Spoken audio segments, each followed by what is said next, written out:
Hello friends and potential friends. Well, I know I just took you for a tour of the garden about a week ago, but there have been a few changes since then, so I figured I'd bring you out here and run through real quick and show you some of the changes I've seen around here. To begin with, we've been pretty dry, and then last Sunday and Monday, on each of those days, I got almost an inch of rain, and things really started popping. I believe I showed you the pineapple already. It's progressing nicely.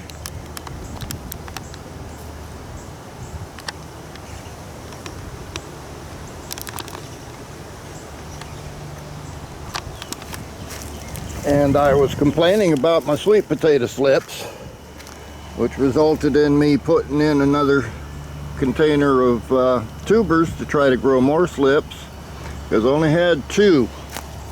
Well, that's changed. There's the 2 I had, and right after the rains, a bunch of other ones started popping up.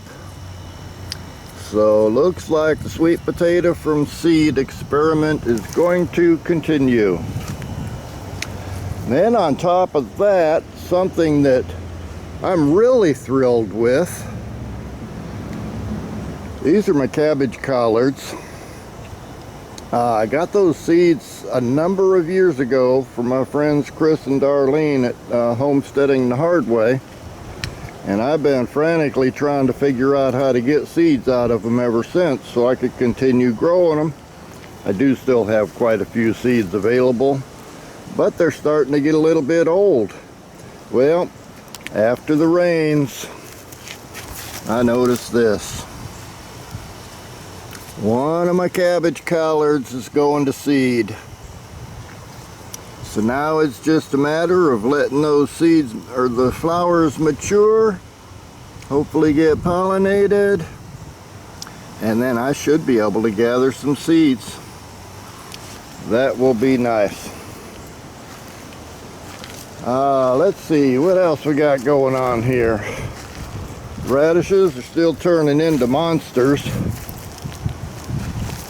I don't know how well this shows, but that's a big radish. There's another big one back there. A couple more big ones in there.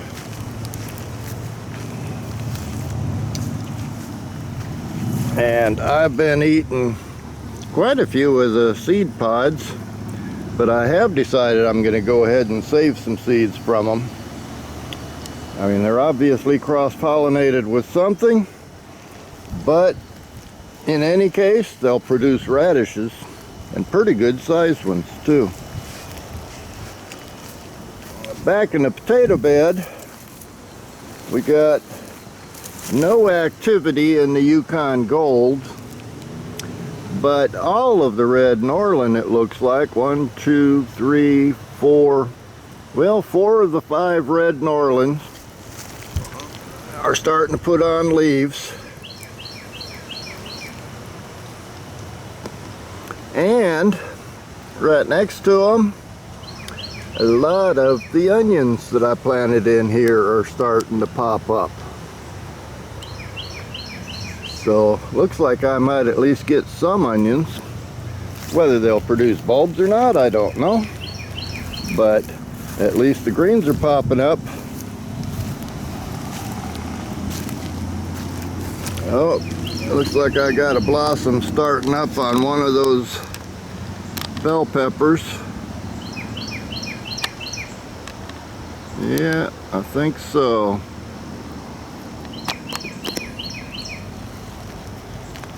The bells are looking good overall. Oh, there's another one with a blossom starting up.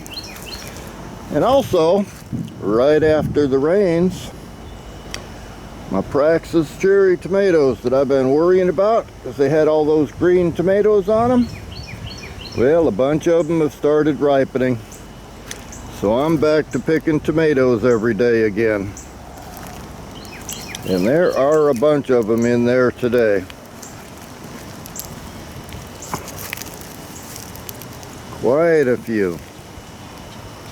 I know it looks kind of like a mess because I let it get out of hand, but they're still making tomatoes. And the ones on the other side are making tomato blossoms, so I may be getting some tomatoes out of them before too long. But that's just a quick look around. Those are things that have happened in the last week. Some of them really have thrilled me, especially those cabbage collards, because I like those things and I want to make sure I continue to have a good supply of seeds from them, and it looks like I might. So that's where we're at. I gotta do some transplanting. Those pumpkins and squash need to go in the ground somewhere. But all in all, it's a good day. A lot of interesting things going on. And so I'll talk to you next time.